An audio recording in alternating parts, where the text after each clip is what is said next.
Hey guys, this is Matt, and you are watching TV Punch for Thursday, October 2nd, and today I'm going to talk about the Season 3 premiere of Agents of S.H.I.E.L.D. Now, I've watched this show from the beginning, but for whatever reason, I've just never recorded a video about it before, but this season looks like it's going to really ramp things up to 11. It's kind of going in a different direction than the last couple seasons have. So I thought, hey, let's go ahead and start recording some videos on this as well. I'm going to be doing some videos on Flash and Arrow when they premiere next week, and I'm kind of thinking of doing some others too. I really want to do some more. There's a lot of good TV coming on this season, and I really would like to start doing more videos about that. So hey, let's start with Agents of S.H.I.E.L.D. with a show that I've never done before. So as always, be careful for spoilers. If you haven't watched the episode, pause this, go watch it, and come back. You'll be glad you did. But let's get right into it. I'm going to talk about some of the things that I liked from this episode in no certain order, just some of the things that really kind of stuck out at me as being really cool, really sort of noteworthy. And the first one of those is, just like I mentioned, the change in direction of the show from the last couple seasons. When the show first started, it was just about a small group of S.H.I.E.L.D. agents, and when it really started, they just kind of fought the villain of the week, and that was kind of boring. And then Captain America, the Winter Soldier happened, and the demise of S.H.I.E.L.D. happened, which changed the direction of the show. We started getting into a little bit more mystical stuff. I'm not going to go into it all. There's 2 seasons worth of show to cover there. So I think they're on Netflix. I know they're on Hulu, so go check those out. But the shift in this season that we're going to see is a focus on Inhumans. So that's something we were introduced to last season. It was kind of a slow burn, but we finally got there, and the payoff is looking like it's going to be pretty fantastic. So we've got Skye, who is now calling herself Daisy. She has fully embraced her Inhuman side. She's working with S.H.I.E.L.D. to track down other people who have taken those fish oil pills from the end of the last season. And I guess I should have said spoiler for season 2, but come on, we're doing a season 3 video here, so you definitely need to go watch those seasons. But basically, in the comics a couple years back, a Black Bolt unleashed a Terrigen bomb, which spread across the planet and upcropped a whole slew of new Inhumans. Now, in the show, they are doing something like that, but instead, a Terrigen crystal was lost in the ocean, which then found its way into some fish oil pills. And at the end of this episode, we find out that the reach of that through the ocean, it's all over the world. So we have the potential to see Inhumans from all over the place. But that's what Daisy and the rest of S.H.I.E.L.D. are doing, is they are tracking down these new humans, as they call them in the comics. I don't think that they said that term in the show, but they're tracking down these new Inhumans to try to help them. So we see an opening sequence. There's a new character named Joey. Some people are thinking maybe he's the new Inferno character from the comics. I'm not so sure about that. He did have similar powers, but I kind of think he's just his own. It's just a character created for the show. But we are treated to an opening sequence where he's just gone through Terrigenesis. You see half of his cocoon in the kitchen. He's running for his life. He's scared. He's melting things because that's his Inhuman power. And during this sequence, we are introduced to a new group of, for now, they look like they're going to be antagonists, led by a lady named Rosalind. And I wonder if this is going to lead into maybe Captain America Civil War. There's been some speculation on that. I'm not too sure so far. They might be confined just to the show. But at the beginning, they look like they're going to be just the antagonists of the show, sort of like a new Hydra, if you will. And again, that's it. That's like first impression. Later on in the episode, we get the impression that maybe they're not quite so evil. They're actually working with the government to track down Inhumans. But Daisy and Mac and a couple other S.H.I.E.L.D. agents swoop in and save Joey from this other group of individuals and take him aboard their new headquarters, their new flying headquarters. So seeing Daisy embrace her Inhuman side, her Inhuman powers, that was really cool, because that was kind of I kind of got tired of that in season 2. She went through Terrigenesis in the mid-season finale of season 2, and then the rest of the season she was trying to control him, trying to learn how to cope with it. She was looking for a cure. She was doing she was doing all this stuff, and now she's just fully embraced it. She knows how to control her powers. She knows what her mission is and where her place is in S.H.I.E.L.D. And she is going to track down a bunch of other Inhumans. And I think we're going to get the Secret Warriors from the comics from a few years back, which was pretty cool. I didn't read a whole lot of it. I read some. Basically, it was a team that Nick Fury put together of superpowered individuals, and I guess they're all going to be Inhumans in this. I like the Inhumans. If Marvel can't use mutants and the X-Men, then I think Inhumans are a perfectly suitable substitute for that. So I like that they're being promoted to the forefront. I never really had a lot of exposure to them. I read some in the comics, but they weren't really my cup of tea. But I sort of like where all this is going. So I'm totally down with the direction that this show is taking this year. It's a lot more about powers now than it has been in the past. We've had some superpowered villains and some superpowered guest stars, but there's a really big emphasis on that this season, and I think that's going to turn out really great. And there seems to be a lot of shows capitalizing on that. So you've got, and I'm not saying that they're all copying each other, but you have Arrow, which started out as sort of a grounded show, but then The Flash came along and introduced superpowers to that universe. We've got Agents of S.H.I.E.L.D. We've had that for the last 2 or 3 years. And then NBC, I kind of feel like they try to jump on the bandwagon with Heroes Reborn, because I kind of thought they sort of felt like, hey, we had a show full of superpowered individuals several years ago before it was cool, and we screwed it up and we canceled it, and now that is a thing that is happening on TV all over the place. It's really popular. We need to jump on that too. So they're doing that. They're bringing that back, and then now we've got Agents of S.H.I.E.L.D. focusing on superpowers. But for this show, and for Arrow and Flash, it totally makes sense because it's based on a comic book. It's in a comic book world, a universe, and it totally makes sense for the show. I'm digging this emphasis on superpowers, because it was, when it was just regular agents of S.H.I.E.L.D., it was still fun, but they didn't seem to have a real big purpose, and they didn't seem to have a really big place in the overall Marvel universe. But now that we have been introduced to Inhumans, and we know that the Inhumans are getting their own movie in a few years, and we also know that the Inhumans are the substitute for mutants, it makes perfect sense. The next thing I'll talk about is the introduction of a character called Lash.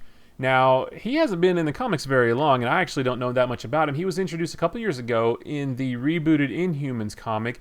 I read a few of those, really liked him. Just never. There a lot of them are on the Marvel Unlimited app, and I'm trying to get through all that stuff. I actually just finished the original Sin storyline and making my way to Axis, and then on to Secret War, and in amongst all that is, all the Avengers and New Avengers and Inhumans and all of that stuff. So I'm making my way through all that. Marvel comics are expensive, and so that's why I kind of read everything 6 months behind so that I can catch it on the Unlimited app, which is fantastic. I hope to do a video about that one day, but that's a whole other thing.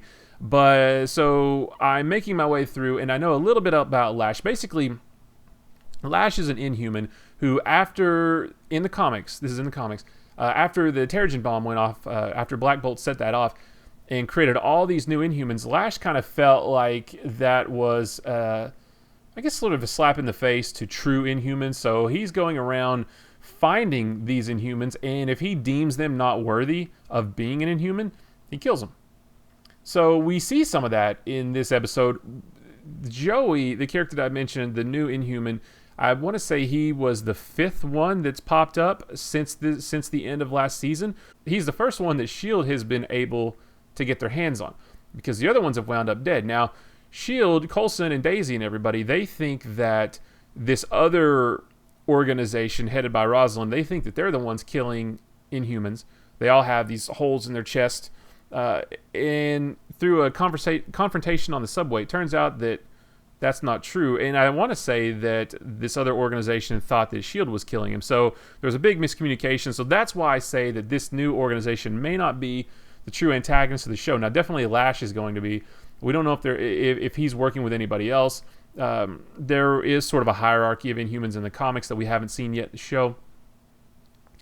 But we don't know how big his role is going to be, and we don't know how big the role of this other organization, and I hate saying the other organization, but we really don't know what they're called, At least I didn't pick up on that. But I'm excited to see he's kind of a interesting looking character. He's got big dreadlocks. In the comics, he's big and muscular, and in this, they did a good job of making him look as close to that as they could. He didn't look too hokey. We didn't see a lot of him in this episode. He did have a confrontation with Lincoln and Sky, which was pretty cool. He basically has he can absorb energy and redirect it back. So Lincoln was shooting lightning at him, and Daisy was trying to shoot shockwaves at him, and he was kind of absorbing all that. They did manage to scare him off. Again, he didn't have a big part in this episode, but I'm really excited to see more of him for a TV show and for a character that looks this crazy. They did a fairly good job, and we'll see how intense it gets, and we'll see if he is in cahoots with anybody else.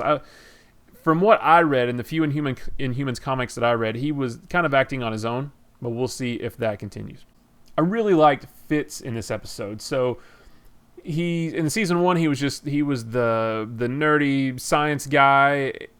In season 2, through whatever when Ward turned evil, he locked Fitz and Simmons in a container underwater. It caused Fitz to get brain damage, and he wasn't himself in the second season, and now he is not himself either, but that's for the better, because he's kind of become a badass a little bit, because at the end of season 2, there was this strange inhuman obelisk sitting in the helicarrier that swallowed Gemma Simmons. It just swallowed her up, and that was the cliffhanger. We didn't know where she went, and I'll talk about that in a minute. But Fitz is bound and determined to find her. So he's going all over the world looking for clues to where she could be, what could have happened, and he's basically not taking any crap from anybody. So he's not necessarily going out there and kicking butt, but he's very much less reserved than he used to be. He's a lot less meek and mild. He's just bound and determined to find Simmons, who he's in love with, and I think he told her, and that caused some tension. I forget things from season to season. There's months that happen in between these shows, and things happen in the summer. I can't remember stuff a lot. I need to go back and watch it, but he really, really wants to find her, and he is on the warpath. He will not let anything stand in his way. There's a great scene where he just walks into the room where the obelisk is, and he starts beating on it, and he starts screaming at it, and that's so out of character for Fitz, but that's a good thing, because we're seeing his character grow. We're seeing him come into his own. We're seeing him get over the trials and tribulations that he went through last season. I really am interested in finding out more about him, more about his new characterization, and if he's able to find Simmons, which, that's the other cool thing, is where the hell is Simmons? So we didn't see her all episode, but at the very end of this episode, it looks like she's on another planet. It looks like she's running away from someone or something. She's all scarred up on her face. She's hiding behind a rock, and it sort of pans around, and you see what looks like a giant moon, or maybe a couple of them. She definitely doesn't look like she's on Earth. Since the Inhumans are of Kree origin, I'm kind of wondering if it maybe transported her to maybe the Kree homeworld, maybe some kind of Kree outpost. Is there going to be... Does it have anything to do with the Kree whatsoever, or is it something else? Definitely doesn't look like she's on Earth, though. I'm interested to find out where she is, how long she's going to be there, what or who is she running from. That was a big... I mean, this is season 1, and I thought that was a pretty big cliffhanger. It makes me really, really want to see season 2. Kind of hope she's not by herself for too long. When shows do that, where they take one character, completely remove them from everybody else, and have them do their own thing, Heroes did that. Season 2, which was of Heroes, was awful. But when Hero went back in time and was stuck in feudal Japan for what seemed like years, that was real. I wanted him back with the rest of the cast, and I want Simmons back with the rest of the cast, but I do want to see more about what happened to her and where she is and what that's going to do to her. I just don't want it to last too long. We actually don't get a lot of Coulson in this episode. We do see his robot hand, if you will. He said he's been through 3 of them. So that was kind of neat to see the repercussions of what happened at the end of last season when he grabbed the Terrigen crystal and he started to decay, and Mac cut his arm off with an axe, which that axe, if you didn't catch it, that axe is actually hanging on the wall in Coulson's office, which I thought was pretty neat. It's kind of sort of paying tribute to what happened. I kind of knew. I mean, you had to figure that he was going to get some kind of robot hand. I mean, this is a world where Tony Stark exists, so something had to happen with that. He wore a glove most of the time. He actually, surprisingly, walked around a lot without a hand at all. And I would have thought that they would have just made him wear a glove because of the cost of the special effects to remove his hand so much. But we didn't see a whole lot of him, which, well, we did, but he didn't seem like he was the main focus as he's been before, because now, like I said, we're going to get Secret Warriors. We're putting more emphasis on Inhumans, and that's where Daisy comes in. So we're going to get more focus on her. Hopefully Lincoln shows up a lot more than he did in last season. I really like his character. I'm interested. He's a good guy, but he also seems like he wants to be left alone, and he's kind of pissed at at S.H.I.E.L.D., maybe even Daisy and everybody, for sort of ruining his perfect life in the Inhuman paradise from last season. I was just trying to make it in the world, and S.H.I.E.L.D. keeps messing it up for him. So I want to see more of him. Coulson's role in this, I thought, was really good. He did have a big role in it, but like I said, it wasn't at the forefront of everything. So I like that they're making time for more characters, because this cast is growing and it's changing, and I want to see more. I want to see these characters continue to grow. We had a little bit more from Bobby and Lance Hunter. I'm kind of confused about their relationship. I guess they're together, but they didn't talk for most of this episode. I didn't really get that a whole lot, but I like them. I don't know if they're still planning to do that spin-off show or not. They were going to do it, and then they weren't going to do it, and then I heard that they maybe were going to do it, and I haven't read anything else, so maybe they're setting that up. I'm not sure. We didn't see Agent May at all. They just mentioned that she was on vacation and she hasn't come back. I think she's probably going after Ward on her own, maybe. We saw a little bit of Ward he looks like he's recruiting to rebuild Hydra. He had a whole group of people behind him, but we didn't see much of him, and that's okay, because the Hydra thing's been played out a little bit. As we get it, there's S.H.I.E.L.D. and there's Hydra, and they don't like each other. Okay, that's great. I hope they sort of take a back seat, because we have other things we need to worry about. We have other Inhumans that we need to go get. We've got this giant Inhuman named Lash who's killing everybody. I want that to be the focus for a while. But overall, this episode was really well paced. It set up all the right things for this coming season. Really piqued my interest.